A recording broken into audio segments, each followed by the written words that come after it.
Kerala Blasters കളിക്കുന്ന ദിവസം കേരളത്തിൽ എല്ലാവരും ആവോലിയാണ് കൂട്ടുന്നത് അല്ലല്ലോ.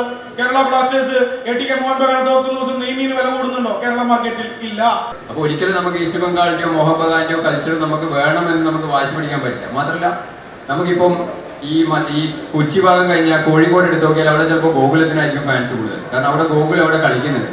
മോഹൻ ബഗാനും ഈസ്റ്റ് ബംഗാളും കഴിഞ്ഞിട്ടേ ഉള്ളൂ ഇന്ത്യയിൽ എന്ത് ഫാനും എന്ത് ക്ലബും എന്തൊരു ഫാൻ ഫോളോയിങ് ഇത് നമ്മൾ എന്തൊക്കെ പറഞ്ഞാലും. പക്ഷേ അവിടെ പണ്ട് മോഹൻ ബഗാൻ ജയിക്കുന്ന ദിവസം കൊൽക്കത്തയിലെ ലോക്കൽ മാർക്കറ്റിൽ ജംബോ പ്രോൺസിന്റെ വില 1500-2000. കാരണം മോഹൻ ബഗാൻ കളി ജയിച്ചാൽ മോഹൻ ബഗാൻ ആരാധകരുടെ വീടുകളിൽ അന്ന് രാത്രിത്തെ പ്രധാന വിഭവം എന്ന് പറയുന്നത് ബംഗാളിയിൽ ചിങ്കിരി എന്ന് പറയുന്ന ജംബോ പ്രോൺസ് ഫ്രൈ ആണ്.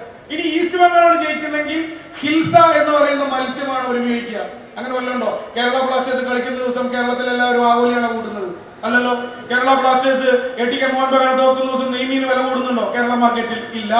അതാ പറഞ്ഞത് ഫാൻഡിസം എന്ന് പറഞ്ഞാൽ എങ്ങനെ പണ്ട് കാലത്ത് കൊൽക്കത്തയിൽ നിങ്ങളുടെ സഹോദരിക്ക് പെണ്ണാലോചിക്കുക എന്ന് വിചാരിക്കുക. സന്ദീപ് ഒരു ഈസ്റ്റ് ബംഗാൾ ഫാനാണ്. സഹോദരിക്ക് കല്യാണാലോചനയുമായി ഒരു വീട്ടിൽ ചെല്ലുമ്പോൾ സന്ദീപ് ആദ്യം ചോദിക്കുന്നത് പയ്യൻ എന്താണ് ജോലി, എന്താണ് ജാതി, എന്താണ് പേര് എന്നല്ല, പയ്യൻ ഈസ്റ്റ് ബംഗാൾ ഫാനാണോ എന്ന് ചോദിക്കുക. ഈസ്റ്റ് ബംഗാൾ ഫാൻ അല്ലെങ്കിൽ കല്യാണം പെണ്ണിട്ടില്ല. വിഷയത്തില് CK എന്തോ പറയാനുണ്ട്. ഇതിലിപ്പോ ഷാജുവായിട്ട് പറഞ്ഞതിൽ എനിക്കൊരു തിരുത്തല്ല. ഒരു കാര്യം പറയാനുള്ളത് എന്താണെന്ന് വെച്ചാൽ ഈസ്റ്റ് ബംഗാൾ മോഹൻ ബഗാൻ എന്ന് പറയുന്നത് ആക്ച്വലി ബംഗാളിന്റെ കൾച്ചറുമായി ബന്ധപ്പെട്ട രണ്ട് ക്ലബ്ബുകളാണ്. അതായത് ബംഗാൾ ഉണ്ടായത് തൊട്ട് ആ ക്ലബ്ബ് ഉണ്ട് തോന്നുന്നു. കേരള ബ്ലാസ്റ്റേഴ്സ് എന്ന് പറയുന്നത് ഇപ്പോൾ ഒരു 10 കൊല്ലമായി ആയിട്ടുള്ളൂ വന്നിട്ട്.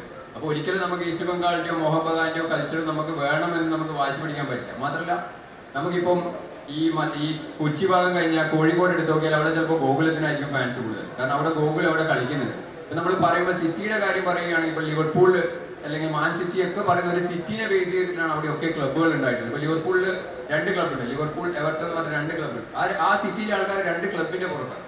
ഇവിടെ ഇപ്പം നമുക്ക് കേരളത്തിൽ ISL കളിക്കുന്ന ക്ലബ്ബ് എന്ന് പറയുന്ന ഒറ്റയൊന്നേ ഉള്ളൂ. അതുകൊണ്ട് ഏറ്റവും കൂടുതൽ മലയാളികൾ കേരള ബ്ലാസ്റ്റേഴ്സിന്റെ പുറകെ പോകുന്നു എന്നുള്ളത് ശരിയാണ്. അതേസമയം വേറൊരു ക്ലബ്ബ് ഉണ്ടായിരുന്നുവെങ്കിൽ ചിലപ്പോൾ പകുതി ആവുന്നതായിരിക്കും. ഇപ്പോൾ പോലും ബാംഗ്ലൂർ FC സപ്പോർട്ട് ചെയ്യുന്ന പല മലയാളികളുണ്ട്.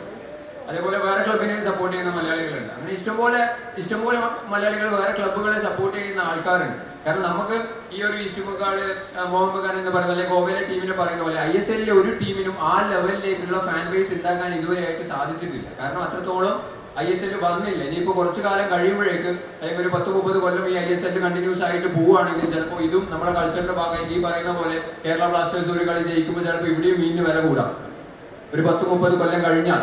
കാരണം അത്രയും ഭാഗമായിരുന്നു. ഇത് ബംഗാൾ ഉണ്ടായ തൊട്ട് ബംഗാളിന്റെ ഭാഗമായിട്ടുള്ള അവരെ ജാതി മത എല്ലാത്തിന്റെയും ഭാഗമായിട്ടുള്ള 2 ക്ലബ്ബുകളാണ് ഈസ്റ്റ് ബംഗാൾ മോഹൻ ബഗാൻ എന്ന് പറയുന്നത്. അപ്പൊ അവർക്കത് ഒരു കളി ജയിക്കുമ്പോൾ അവർക്കത് നോർമൽ ഒരു കളിയല്ല, അവരൊരു ജീവിതത്തിന്റെ തന്നെ ഭാഗമാണ്. നമുക്കിവിടെ ഒരു നോർമൽ കളി മാത്രമാണ്, നമുക്കൊരു ദിവസത്തെ കളി മാത്രമാണ് കേരള ബ്ലാസ്റ്റേഴ്സിന്റെ ഒരു കളി എന്ന് പറയുന്നത്. അതേസമയം ബംഗാളിൽ അവരെ ലിറ്ററലി അവരെ ലൈഫിന്റെ ഭാഗമാണ്. ഈസ്റ്റ് ബംഗാൾ മോഹൻ ബഗാൻ എന്ന് പറയുന്നത് അവരെ ലൈഫിന്റെ ഭാഗമാണ്. ഇപ്പൊ അത്ലറ്റിക്കോ ഡിപ്പാർട്ടിട്ട് എന്തുകൊണ്ട് ഇത്ര ഫാൻസ് വരുന്നു എന്ന് ചോദിച്ചാൽ അത് മോഹൻ ബഗാനുമായിട്ട് ടൈപ്പ് ചെയ്തതിന് ശേഷമാണ് ഇത്രത്തോളം ഫാൻസ് വരുന്നത്. അതിനു മുന്നേ അത്രത്തോളം ഫാൻസ് അവർക്ക് വന്നിട്ടുണ്ടായിരുന്നു. കേരള ബ്ലാസ്റ്റേഴ്സിനെക്കാളും കുറവ് ഫാൻസ് ആണ് അവർക്ക് വന്നിട്ടുണ്ടായിരുന്നത്. ഇപ്പൊ ATK ഫാൻസ് വരുന്നതിന്റെ കാരണം ഈ മോഹൻ ബഗാനുമായിട്ട് അവർ ജോയിൻ ചെയ്തു എന്നുള്ളതാണ്. കേരള ബ്ലാസ്റ്റേഴ്സിന് എത്ര ഫാൻസ് വരുന്ന ഒരു ക്ലബ്ബും ആ സമയത്ത് എന്ന് പറഞ്ഞാൽ ISL തുടങ്ങിയ സമയത്ത് ഇന്ത്യയിൽ ഉണ്ടായിരുന്നില്ല. I ലീഗിൽ ഉണ്ടായിരുന്നു. East Bengal Mohun Bagan I league കളിക്കുന്ന സമയമായിരുന്നു. കാരണം അത് ബംഗാളിന്റെ കൾച്ചറിന്റെ ഭാഗമായിരുന്നു. ഗോവയിൽ പോലും ഉണ്ടായിരുന്നില്ല കേരള ബ്ലാസ്റ്റേഴ്സിന്റെ അത്ര. അതായത് 10 കൊല്ലം കൊണ്ട് കേരളത്തിൽ ഇത്രയും ഇമ്പാക്ട് ഉണ്ടാക്കാൻ കേരള ബ്ലാസ്റ്റേഴ്സിന് സാധിച്ചു എന്നുള്ളത് തന്നെ ഭയങ്കര കാര്യമായിട്ടാണ് ഞാൻ കാണുന്നത്. അല്ല, അത് തന്നെയാണ് നീ ഇപ്പൊ പറഞ്ഞപ്പോ വിനീത് ഇപ്പൊ പറഞ്ഞപ്പോ നിന്റെ വാക്കുകളിൽ ഒരു 10 തവണയെങ്കിലും നീ കൾച്ചർ ഉപയോഗിച്ചു.